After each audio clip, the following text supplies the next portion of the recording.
आज आम्ही बनवतो आहे खेकड्याचे कालवण। हे बघा, जिवंत खेकडे आम्ही घेऊन आलेलो आहे। त्याचे पिंगडे आम्ही तोडलेले आहेत। आता आम्ही बनवणार खेकड्याचे कालवण आणि ते पण सुंदर।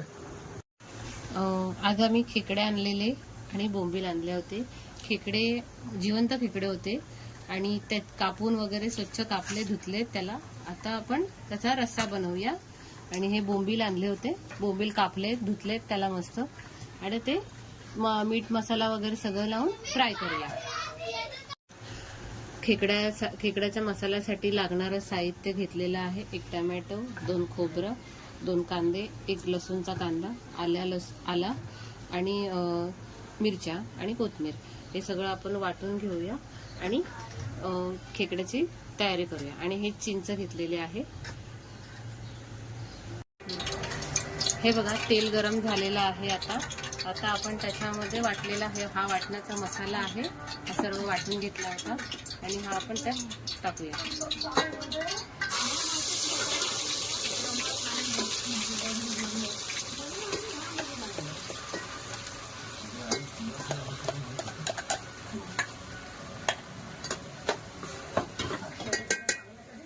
त्याच्यामध्ये सर्व आपण मसाले टाकूया।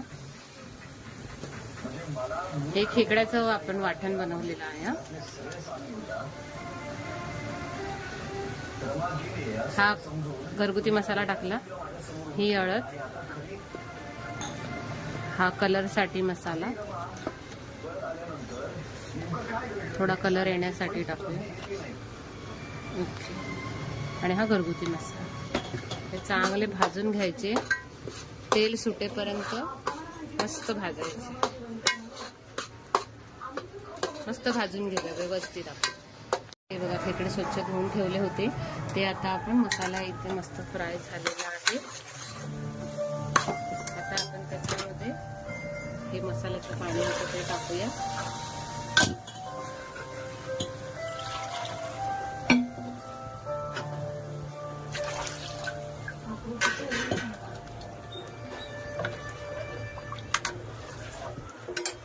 आपण काय खेकडे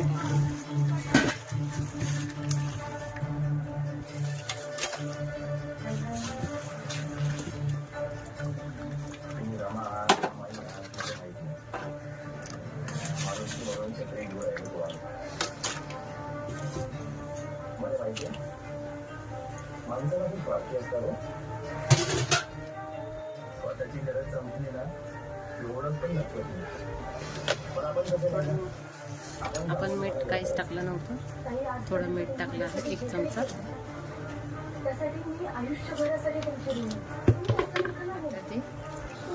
छान 2-4 उकळी येईपर्यंत शिजवायची, जास्त उकळवायचं नाही। चिंच पण टाकली आहे।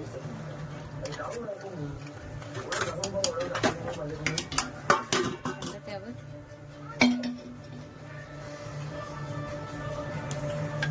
थोडं पाणी टाकून, जसं पाणी थोडंसं गरम होईल टाकूया आणि शिजवूया मस्त। हे बघा, खेकड्याचे कालवण रेडी झाले आहे मस्त, आणि बोंबील पण फ्राय केले आहे आणि कांदा आहे सोबत। आता आम्ही खाऊन बघतो कसे झाले।